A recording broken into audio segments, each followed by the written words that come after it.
Welcome, Professor, to UAM. Thank you for being here, and also thank you for the wonderful talk earlier. I enjoyed it. Let me start this interview by asking you a bit of a more personal question, if I may. What drew you to physics in the first place? What made you pursue a scientific career? Yes, well, thank you so much for having me. I've been very much enjoying my time here. Yeah, I've been thinking about that, and I always liked math in school, from early age. But I like sort of social sciences and geography and those sort of things too. And I don't know if I really understood what physics was. But at some point in high school, I actually have a very clear memory. I was studying a fair amount of chemistry, and at some point the chemistry teacher said, well, if you want to understand organic chemistry, and especially this benzene ring, then you have to understand quantum mechanics, and that we're not teaching you here. Mm-hmm. So I was like, but I want to understand that. So I was like, okay, I need to study quantum mechanics. So that became, okay, now I have to study physics instead of chemistry. Then after it comes out, yeah, that was a little bit of a defining moment. Okay, I do physics instead of chemistry. But then I entered a program, and it was called engineering physics. You do math and physics, and then you just sort of continue. And it's a little, I think where you end up, at least in my case, was more of you end up having interesting problems you're working on, and it sort of steers you in a direction.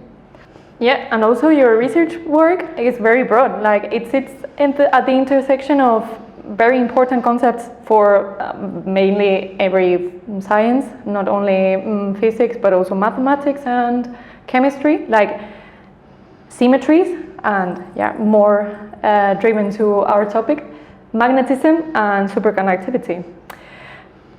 How would you suggest a student understand the relationship between all these concepts?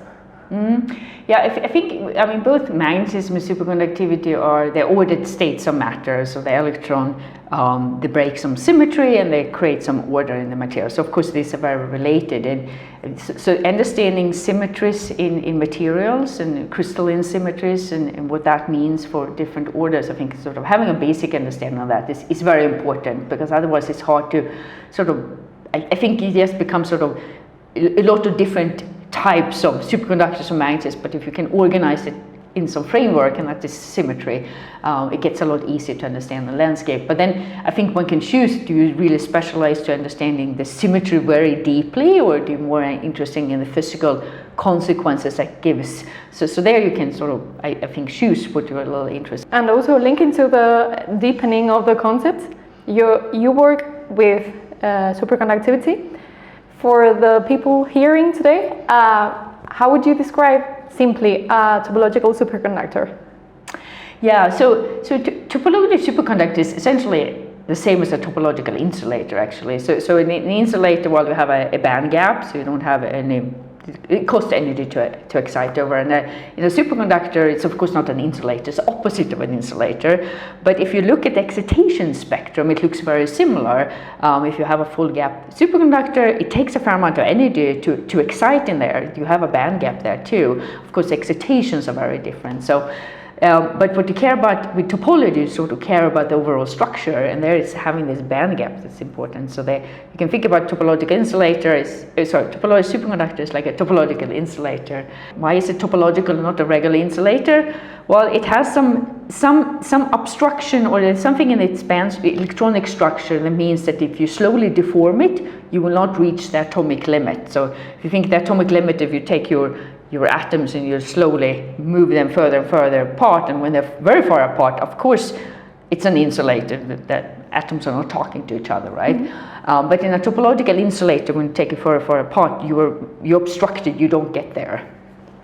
And the same thing with the topological superconductor, you can't deform it to the trivial limit. The most obvious consequence is in a topological insulator is insulating in the bulk, but then you have topological edge states that goes across the band gap. So the surface of a topological insulator is a metal, and the surface of a topological superconductor is also a metal. Now, having a metal in a superconductor, it's a little sloppy to call it a metal, because these excitations are different. So often, if you have a zero zero state in a superconductor is actually its own antiparticle. It's the equal mixture of particle and whole, and that is what gives you this Majorana fermions, Majorana quasiparticles in there. So and you don't find those in the insulator. So there, the insulator and superconductor is different, but sort of understand it conceptually. I would say, okay, think about the topology insulator with a little quirk that the excitations are different. Jump into your talk before. You also work with altermagnets. And this is sort of a new way of magnetism displaying itself. How would you simply describe what an altermagnet is, and from a microscopical point of view, how does it differ from a ferro or antiferromagnetic system, conventional, classical? Yeah. I mean, when you think about magnetism here, it's usually they refrigerate.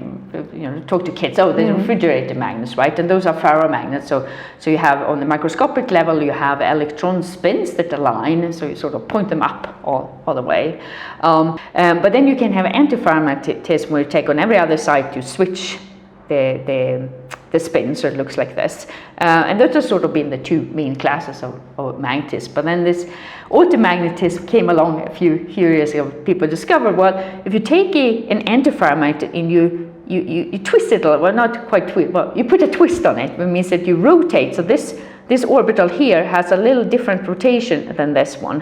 It doesn't quite, it looks sort of like an antiferromagnet, but with this twist. And that is actually conceptually different, because now you break time reversal symmetry, and you have magnetic moment, but you don't have any net magnetization still. But you still break time reversal symmetry, which is one of those symmetries. So it's very important to understand different properties of materials. Now that you mentioned the word symmetry, here I bring up a bit of a hard question, I think. Symmetries and magnetic ordering or superconducting ordering seem to be very related. How is it possible that the symmetries of a crystal or its topology affects the way phenomena appear in a system? Yeah, I mean, when you have a crystals, you get the symmetries of that crystal, and that of course influences how the electrons work in the material, because the electrons come from the atoms and they sit in a certain arrangement. So understanding the symmetries of what you can have in an electronic state, you first of all go back to the crystal, unless the material is amorphous or something where you don't have the symmetries, but that's another interesting topic. But so this will of course, this picture with the spins and cantons and so on, it's very directly related then to the altermagnetic order, but also and also for the superconducting state, it also is sensitive to some extent to this. And if you think about, if you can have an altermagnet and then you add superconductivity to that, well, since the spins are very much sitting like this on every other side, that will of course influence how you pair your electrons in a superconductor, because superconductor you pair up two electrons, and then for example on one side you need to sit with spin up. That means you cannot do spin singlet pairing on site, for example, very easily, and if they sit like this on nearest neighbor sides, you cannot do same spin on nearest neighbor. So this sort of makes restriction to what you can do in the superconducting phase. When you first study superconductivity, you believe that magnetism and superconductors are opposite, like they can't mix together like oil and water. How is it possible that an altermagnet can coexist with a superconducting phase, or maybe induce it? It sort of comes down to very much like, well, in some sort of magnet, the spins are aligned or anti-aligned and so on. In the superconductor, you need to pair up electrons with various spins. So the simple story is, if you have the most common superconductor, conventional spin singlet S-wave superconductor, it's a spin singlet that sits on one side with, have to have both spin components on one side. Now in a ferromagnet, this component doesn't exist, for example, it wants to sit like this. And that of course means I cannot have spin singlet superconductivity in a ferromagnet. So that's why you think about, they can't really exist with each other.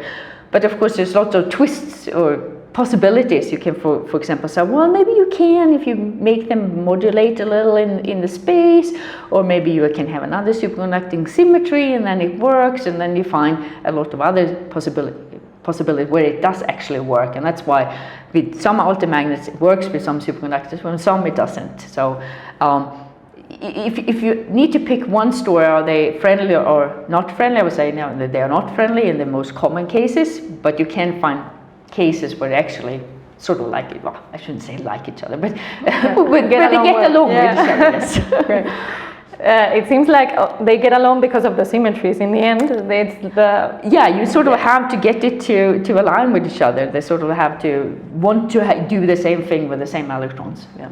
So is this symmetry responsible for the popping of phenomena like the superconducting diode effect, which you explained earlier? Like, how does this happen in a superconductor? So diode effect means that you can have a dissipation-less current in one direction, and in the other direction you just have a dissipative current, so it's a superconducting diode effect.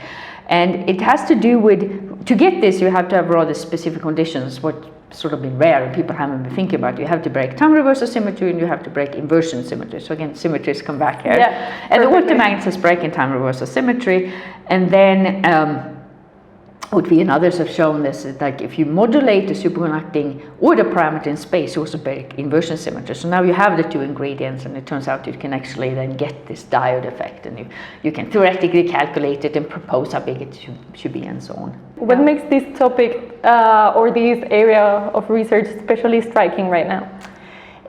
I think well, with many areas, I think one see where you get a lot of attention very quickly is because it's a new way of thinking about something where we honestly knew a fair amount about it, but we think about it differently. I mean, so that means that there is a lot of knowledge among many scientists on how to think about this, and now they have a new viewpoint on it, and that means of course you can both work quickly and you can make a lot of progress very quickly. So that sort of builds momentum, I think, in a field. Builds up, and then the fields look very exciting because it's a lot of progress happening. And of course it is exciting. Things go fast. Sometimes it gets a little, well, as an individual researcher you can sometimes feel like, wow, this is moving very fast, and you have to really work hard to catch up. But what skill or skills do you believe a young researcher aiming to contribute to this field should have? And maybe a more personal question to end. Do you believe you acquire those skills, and how is that related to the fact that you work in various research groups across different countries? Yeah, I think, I mean, as a PhD student, or maybe as a master's student, when you're moving into research, of course, you need to acquire skills in your research topic and really to dig deep. But that's what I think that happens for almost everyone. You dig deep and you understand that. But I think it's also really good to sort of throughout the training that you have a solid base to stand up. I mean, you can get that from, maybe your PhD program includes coursework, you go to summer schools, you go to conferences, you go and listen to seminars that, people come in and talk at the institute, or internal speakers too, and sort of, I think it's good to get that breadth too, because if you continue in academia, you're very likely to continue in the same field, and then knowing what's outside the field. I think that's sort of important for the longer you sort of get a little broader. And I think that's, I've been thinking a lot about this, what do one as a supervisor should coach or mentor students to do? And it's of course doing the research. And it's also these sort of general skills that I think we could probably be better training students at, because they're important, I think, in life in general. How do you manage a program? How do you manage your time and manage your progress, right? I think that's very important. And also, how do we communicate our results? Because you can have the most amazing results in your lab, but if you don't tell anyone, no one is knowing, and then it's like it doesn't exist, right? So communicating, it could be orally, giving a talk, having an elevator pitch about your research, be able to write and communicating in written form is very important. I mean, thankfully now, we're having better and better tools to help us, where we can think whatever we want of generative AI, but it is a tool that will help more and more in this, and if you use it in a good way, it will be very useful to help with building this communication skills. You use it the same way as, the spelling control spell checker is good, but now it's a much more advanced spell checker. It can help you format. But of course, you as a scientist, of course, have to make sure it does the right thing and it helps you to communicate as clearly as you want. Many PhD students are not continuing in academia, but this is really what we can train. We can train people to really think deeply about something and then get this overall skills. And I think that's a thing you should spend a lot of time on communicating your results. And that would be valuable no matter what career you're going to have after. Thank you again, Professor, for being here and for chatting with me and for your talk. Okay, it was wonderful. Thank you. It was very nice. Thank you.